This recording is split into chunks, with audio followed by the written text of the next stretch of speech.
My name is Pastor Mark, and typically I'm up in Simsbury preaching on Sunday mornings.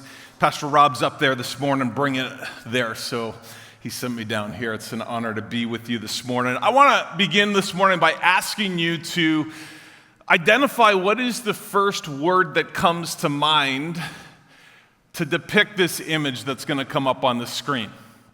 Just think about that. What's that word? Just hold that word in your mind for a moment.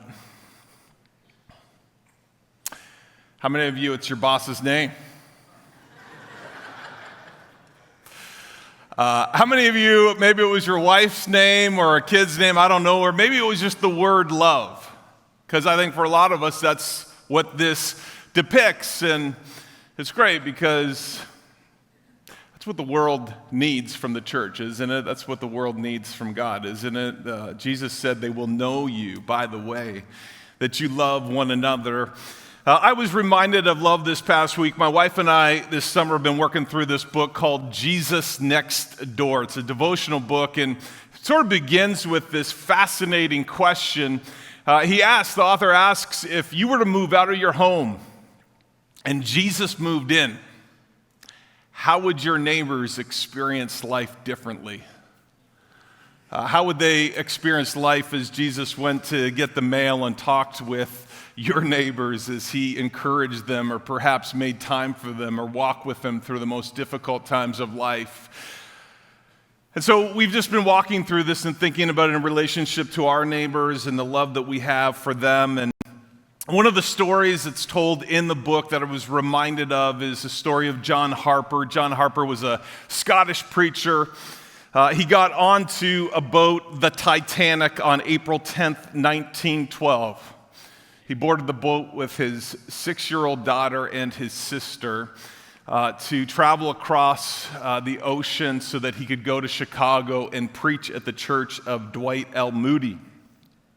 Most of you know the Titanic story. 4 days later at 11:40 p.m., as John was doing his nightly devotions, the Titanic hit an iceberg and began to sink. John wrapped his 6-year-old daughter in a blanket. I have an 8-year-old daughter, so this is hard to tell sometimes, but he wrapped his little daughter in a blanket and he kissed her.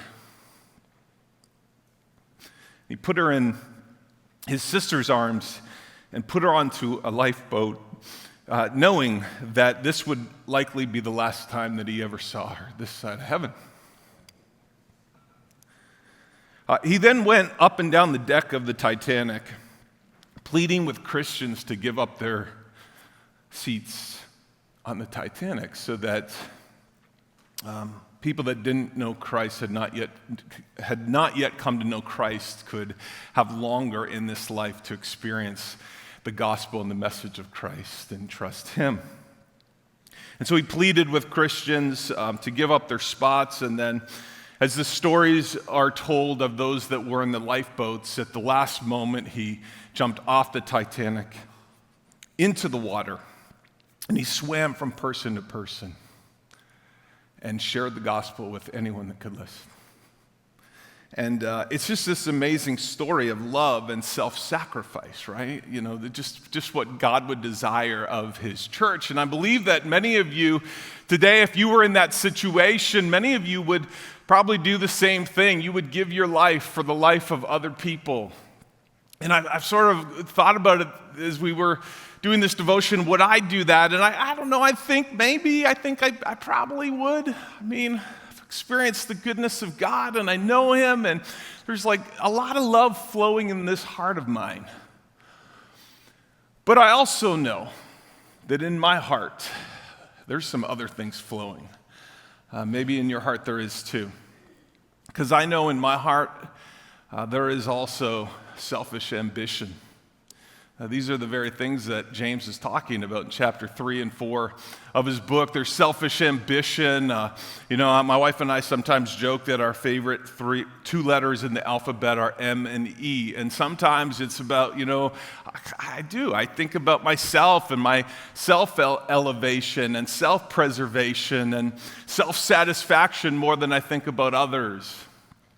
James also refers to some other things. He refers to covetousness, which, it's like, man, why are those people, why is this happening in their life, and why hasn't this occurred in my life? And then he continues to talk about bitterness, which can come out of that when you have those attitudes in your heart, and you can become bitter towards other people, and certainly pride.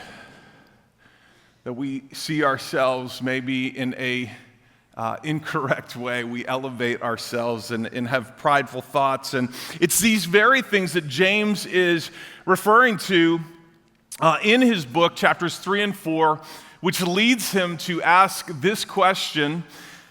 He says, what causes quarrels and what causes fights among you? Just think about that for your life for a second. I think we all know the answer. Because whenever I'm quarreling or fighting with someone, the answer, it's them. They're what has caused the quarrel and the fight. In fact, this past week, my wife and I got into it on Wednesday night. I don't know, something was said, and the kids were there, and they were watching. And, some people think, oh, he's a pastor, and so we would just quote scripture and pray, and we would all be good, But that's not how it really works out in our lives sometimes. And so we sort of got into it pretty quickly, and I was feeling like I had to get my sermon notes by Thursday noon, and I hadn't had a whole lot of time, so I was planning to go work on this sermon, and I was like, I don't have time for this. I got to go work on a sermon about conflict. And I literally just left. And I got in the car, and I was driving to the office, and I'm ruminating over this conversation. And sort of building in my mind, I don't know if you ever do this, building in my mind that if I was in the conversation or it were to come up again, all the reasons why it was her fault and not mine. I think often we are prone to think that the fights and the quarrels are a result of someone else in our lives, but James offers another thought. In verse 2, he says, is it not this, that your passions are at war within you? And maybe it's actually not the other person always that causes the fights and the quarrels. Maybe it's something that is inside of you that is occurring. And so the title of the message today is Win the War Within. And I believe that if we were to win the war within in our lives, there would be a whole lot more peace and freedom in our lives and a lot less conflict. And that's actually what James says in verse 18 of chapter 3. He says, a harvest of righteousness is sown in peace for those who make peace. So the hope today is that we would all become peacemakers by winning the war within. The outline for the message, we're just going to walk right through the text today, verse by verse, but the outline for the message is simple. We're going to look first of all at the problem, verses 1 through 6. And then second, the prescription to the problem, which is in verses 7 through 11. So let's just start with the problem that James is bringing about in our lives that's bringing this conflict. And in verse 1, he says, your passions are at war within you. Now, the word passions, the New Testament was written in Greek, and so the Greek word passions is hedone. And this is significant because we get an English word from it, and that word is hedonism. If you know anything about ethics, hedonism is the ethical theory that what's right for me is whatever makes me happy and gives me satisfaction. I don't care about other people so much. It's not that their happiness isn't important, it's just that it's more important that I would be happy, and I'm going to do whatever it is that makes me happy. And so this Greek word carries some of those ideas, although it's not always bad desires. Sometimes it's good desires, but certainly James is saying that there are some of these passions that are inside of you for self-preservation and self-elevation and self-satisfaction, and they're warring with other passions in you. And that ultimately leads to conflict in your life. And he starts to show this to us. He's going to dig a little deeper in verses 2. He says, you desire, and you do not have. So you murder. You covet, and you cannot obtain. so you fight and quarrel. Now he's building his case here with two parallel statements or thoughts. The first is more figurative, the second is more literal. First of all, he says, you desire and do not have, so you murder. Now these are Christians, not criminals, that he's speaking to. And he's effectively using the technique of Jesus in Matthew chapter 5, where Jesus says, you've heard it was said, thou shalt not murder, but I tell you, if you have anger in your heart, it is sin.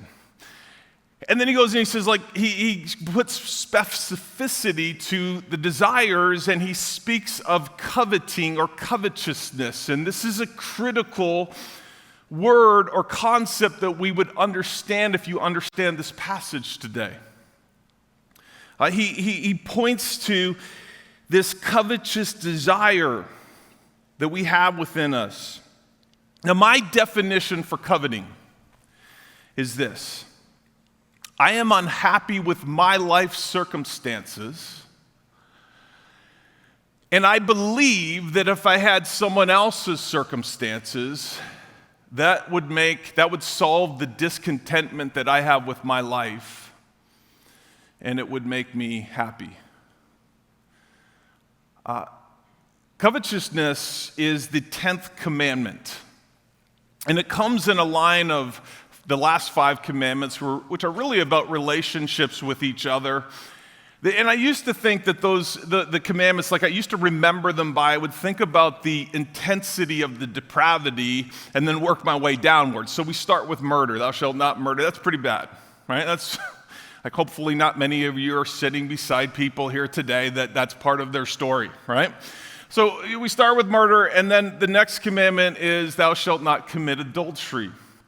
And that is, certainly something that's part of our stories, and God is forgiving, and He is gracious, and yet it still brings great devastation.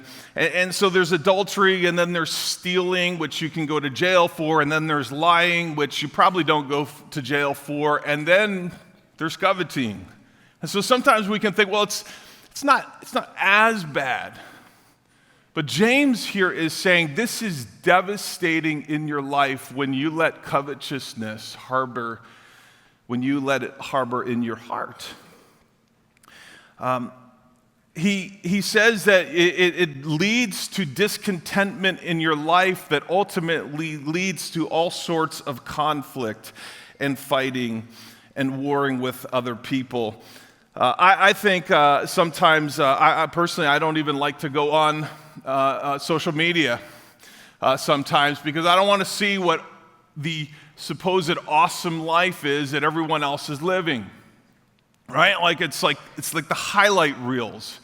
And often people are just posting all of the great things about their life, which sort of creates this mirage of how awesome their life is. And it's often not as it is, but yet it creates this covetousness in their lives. I know for us, when we get pictures taken as a family, I was thinking last year at Christmas, we're getting this picture taken, and we've got this, professional photographer coming to take the picture, and we're in the car driving, we're like, you better smile, kids, you better behave. Because we're paying for this, or we're getting a freebie because we're pastors, but still, you better put it together, right? And then, it's still kids are fighting, and we're trying to get, it together, and they take this picture, and then the photographers, do their magic, and they make it look way better than it actually looked. And then we post it, and we say, look at our happy family. And I think for many of us, we can get caught in this where we're just looking at everybody else and saying they got it so great and I do not. This is the very thing that he says, if you let this harbor in your life. And then he says, look, God's desire is for you to be content in life. And he tells us how this happens. In this next verse, he says, you do not have because you do not ask. You don't come to God. You try to fill the discontentment in your life with the world, with things of the world, the things that you see that everybody else has, and you desire those things rather than just coming to God. Because God is, in fact, there's a psalm, in Psalm 84:11, it says, "The Lord God is a sun and shield. No good thing does he withhold from those who walk uprightly."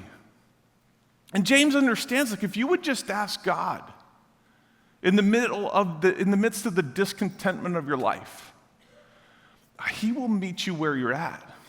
And he says, like, look, you first of all, either you don't ask, or second, you ask with wrong motives. You ask wrongly to spend it on your passions.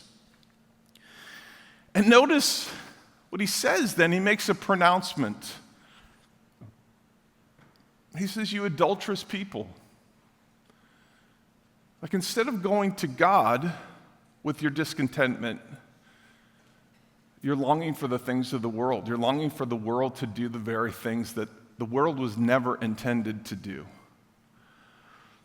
Whoever wishes to be a friend of the world makes himself an enemy of God. The word friend there carries this idea of a strong alliance, not just somebody that you hang out with. Like, you are making the world your hope, and you are creating an alliance with it. And it's almost like you are an adulterous people, where instead of enjoying the intimacy with God that he created you, he's the creator of all things. I mean, he's done it all in history, and yet instead of going to him in your discontentment, you're going to the world. And you are, in a sense, creating this intimacy with the things of the world, which ultimately makes you at enmity with God. You cannot serve two masters. Like, let's just be real here in your life. If you choose to serve the world and you choose to find your hope and your significance and your satisfaction and your peace in the world, then it puts you in opposition to the very things that God has to give you in your life.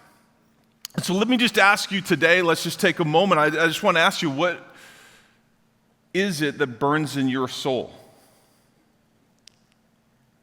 Like, what do you wish that you could have that you don't? Like, as I talk to people, I hear sometimes people are like, it's vacations or a bigger house. Like, man, if we could just go on the vacations that I see everybody going on Facebook, I mean, that would solve some things in my life. Or if we could have more or a bigger house for others, it's just an easier life.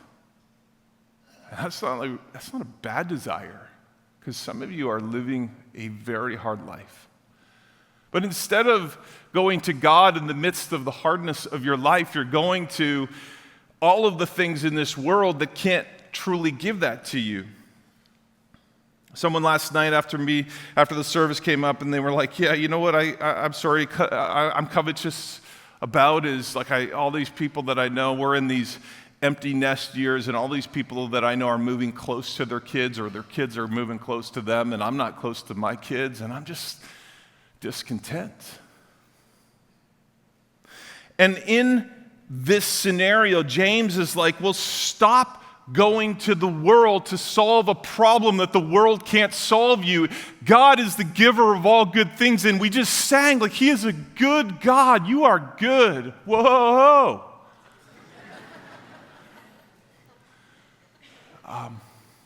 But yet we have a heart that says, yeah, he's good, but what I really want is a different relationship with my spouse. Or what I really want is the stuff that they have. And sometimes those are righteous desires, but the world can't fill those desires. One pastor said it this way. He says, has it ever occurred to you that what you crave you're not getting because you're trying to squeeze it out of someone that doesn't have it? Because the primary source of these things is God. And you're looking to the world, to an adulteress, to give you the thing the world was never equipped to give you. And then he just sort of doubles down on this. He continues and he says, do you suppose that it's to no purpose that the scripture says he, God, yearns jealously over the spirit that he has made to dwell in us? In other words, God jealously longs that you would choose to receive the Spirit of God and that you would live in the Spirit of God and that he would give you the fruit of the Spirit, love, joy, peace, patience, kindness, goodness, faithfulness, gentleness, self-control, that in the midst of the hardships of the life and the hard stuff that you're going through, I know some of you are going through hard things. And God just longs that you take my Spirit and drink of the Spirit, and you will live in the midst of the disaster, like I took them through the waters. And I will take you through as well. So drink of him rather than the world. Well, at this point, James, after calling us adulteresses and murderers and all these fun terms, he starts to change the message, right? And he says, but God gives us more grace. In fact, the scriptures say God opposes the proud but gives grace to the humble. And so if you're here today and you say, you know what, I'm starting to feel a little bit of conviction because of the covetousness in my life. And because I've sort of adulterated myself with the world instead of God. It's almost like a solar system. You think about the solar system. I think most of you know that we are not the center of the solar system, but that the world rotates around the sun. And God in the kingdom of God is to be the sun, right? And our lives are to rotate around him, and it's in him that we would find our source of life and our warmth and our intimacy and our hope in the midst of the challenges. But in this case, we've put the world and the systems and the thoughts of the world and Satan right in the middle of this. And so God just says, James says, look, if you would just humble yourself and acknowledge that you've put the world into the center of the solution to your desires and discontentment, humble yourselves, then God graciously is bringing you in and will change things in your life. And so James at this point gives the prescription to the problem. Let me just summarize the problem one time. James he realizes that Christians are experiencing conflict in their relationships that results from covetous desires that ultimately puts them at opposition with God. So James says, here's the prescription. And I'm just going to boil it down into three things that we're going to look at. Number one, submit. Number two, draw near. Number three, speak. Verses 7, he says, look, if you want to live differently, if you want to experience life differently, he says, submit yourselves, therefore, to God. Verse 7, submit yourself, therefore, to God, resist the devil, there it comes, and he will flee from you. In other words, you can't serve two masters. You're going to submit to one, and you're going to have to resist, or you will by nature resist the other as you do this. And so choose to submit to God. Choose to say, okay, God, I'm putting you back in the throne. I'm putting you back in the center of my universe and my life. I'm just going to put myself under your rule and under your authority in my life, and I'm just going to accept God. Like I'm asking, God, would you change the circumstances that are in front of me? And God, the circumstances aren't changing, so I just assume that you're going to be my hope in the midst of the circumstances. I'm going to find my hope and my happiness in you, even when my circumstances in the world are not that happy.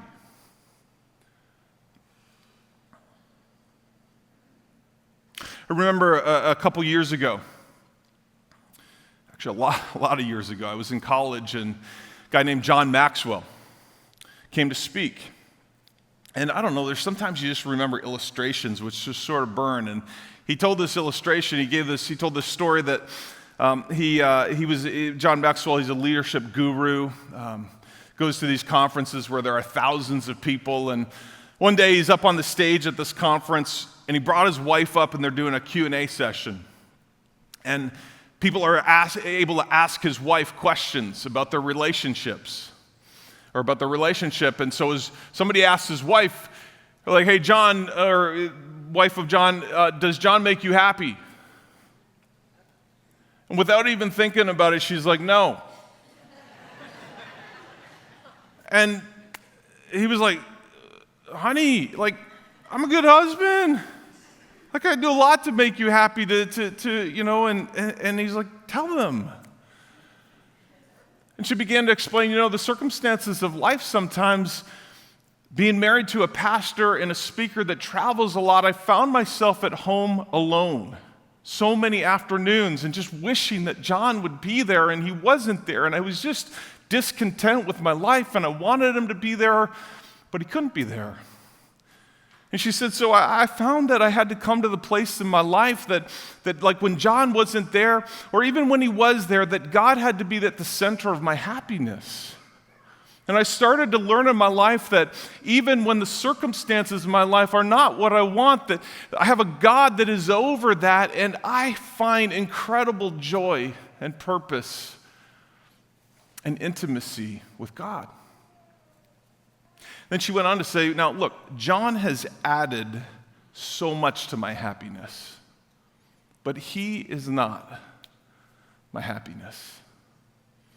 And that's exactly what James is saying here, that you would submit yourself to God and that you would find your happiness and your contentness in what he is giving you in your life. And in doing that, you're going to have to resist the devil and resist everything that the devil perpetrates through the world's systems, because the world doesn't think this way. The world thinks if I could just accumulate more and get more and make everything easy and perfect in my life, then I'll be content.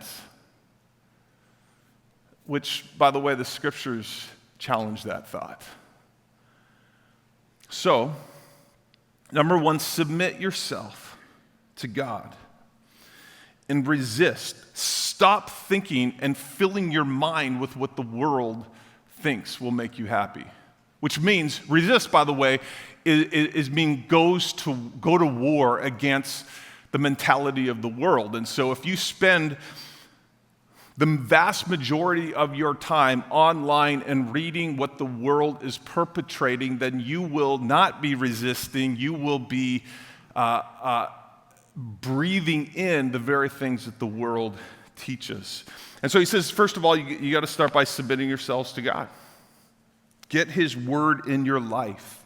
Start to say, okay, God, I'm going to learn to be content and happy with the circumstances that you've placed me in, because you are in the circumstance with me, just like you were in the fire with Shadrach, Meshach, and Abednego. Second, he says, draw near to God. He will draw near to you. He says, cleanse your hands, you sinners, and purify your hearts, you double-minded. Like, stop trying to live in both worlds. Draw near to him. Get close to him. And he will start to purify you. By the way, it's God that will cleanse your hands. It's him that will purify your hearts. And so all that's really required of you is that you would say, I'm going to just draw near to you, God. And as you do that, God will start to reshape and reallocate and reorganize the priorities and desires in your heart. And eventually, he'll give you the desires of his heart, which will become the desires of your heart if you would draw near to him. And I'll say this quickly, verse 9. He says, sometimes this requires you to be wretched and to mourn and to weep. Let your laughter be turned to mourning and your joy to gloom. Humble yourselves before the Lord, and he will exalt you. In other words, you have to get aggressive with the thoughts and feelings in your attitude. Otherwise, you're not going to change them. And so that's one of the reasons why we fast. Like, do you ever fast? Do you know in the early church they fasted routinely twice a week? Fasting is a denial of a regular activity to engage in intense spiritual activity. And in the Bible, normally it's food.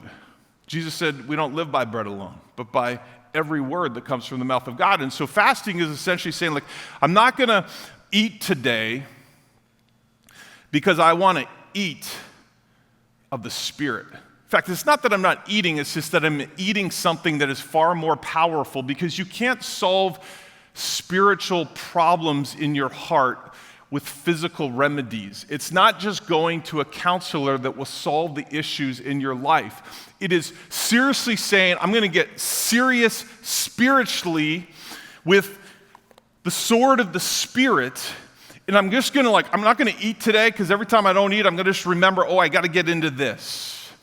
And I'm going to let God start to deal with a deep-seated problem in my heart that nothing else can get to. Because the Word of God is living and active, sharper than a double-edged sword. It penetrates to divide soul and spirit, joint and marrow. It judges the thoughts and attitudes of your heart. And so that's what he's saying here, is you start to be wretched and mourn. And then he's going to complete it with speak. In fact, he says, do not speak evil against one another. Why does he talk now about the physical, about your tongue? Because your tongue tells the temperature of your heart. I know what's going on in your heart by what you say. And so if you are a complaining person, if you are a critical person of everyone else, and when someone else is elevated and you say, well, why would that person ever be elevated to that?